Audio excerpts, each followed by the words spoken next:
Moment de panique, encore une fois, ce lundi 10 mars sur les crypto-monnaies où tout baisse, le Bitcoin passe en dessous des 80 000 dollars, on teste la moyenne mobile à 200 jours et la plupart des investisseurs perdent espoir.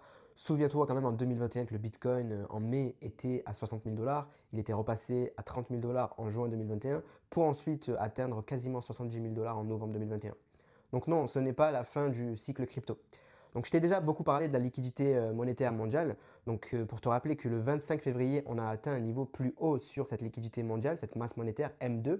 Et du coup, le Bitcoin est en très forte corrélation avec cette liquidité mondiale. Et c'est assez logique en fait de se dire que si les gouvernements impriment plus d'argent, qu'il y a plus d'argent en circulation, que le prix du Bitcoin va augmenter puisque les personnes vont en acheter. Donc à chaque fois qu'on a des pics de cette masse monétaire mondiale, entre 45 et 70 jours plus tard, on voit le prix du Bitcoin suivre cette liquidité mondiale en termes de graphique. Donc le prix du Bitcoin est sur le point de monter, c'est du garanti parce que c'est arrivé à chaque fois. Donc ça nous donnerait un bottom sur le Bitcoin, un point le plus bas qui arriverait d'ici le 23 mars au plus tard. Et du coup, ça veut dire qu'on pourrait baisser encore une fois, on pourrait aller se faire peur jusqu'au 23 mars, mais ensuite, on repartirait et on repartirait sérieusement. C'est-à-dire, on pourrait même voir des nouveaux ATH sur le Bitcoin au mois d'avril, au mois de mai, puisqu'on va suivre cette liquidité mondiale.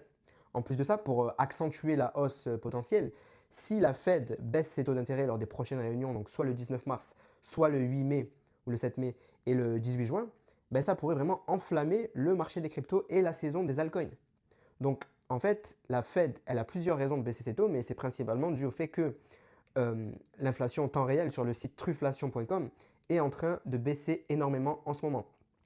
Donc, tu peux le voir toi-même, tu peux aller sur ce site. On est vraiment à des niveaux plus bas, pas vus depuis plus d'un an sur l'inflation en temps réel. Et le truc qu'il faut savoir, c'est qu'elle est toujours déclarée un mois plus tard, puisque c'est l'inflation en temps réel, et il faut une trentaine à 45 jours pour voir cette inflation officialisée. En tout cas, cette semaine, le 12 mars, on va avoir les données d'inflation qui vont concerner le mois de février. Et ce qui est bien, c'est que l'inflation avait déjà commencé à baisser au mois de février, donc ça devrait être pas mal, et ça devrait déjà nous aider à repartir dès cette semaine.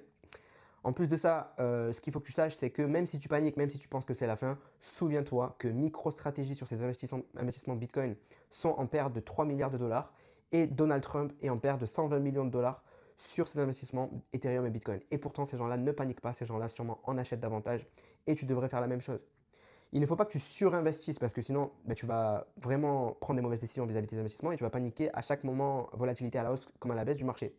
Mais ce qu'il faut que tu fasses, c'est que dans ces moments, si tu as déjà investi, tu fais rien, tu évites de regarder ton portefeuille. Et si vraiment tu as les moyens d'investir et que tu sais que ça ne va pas t'impacter psychologiquement ou dans ta vie quotidienne, ben là tu peux réinvestir.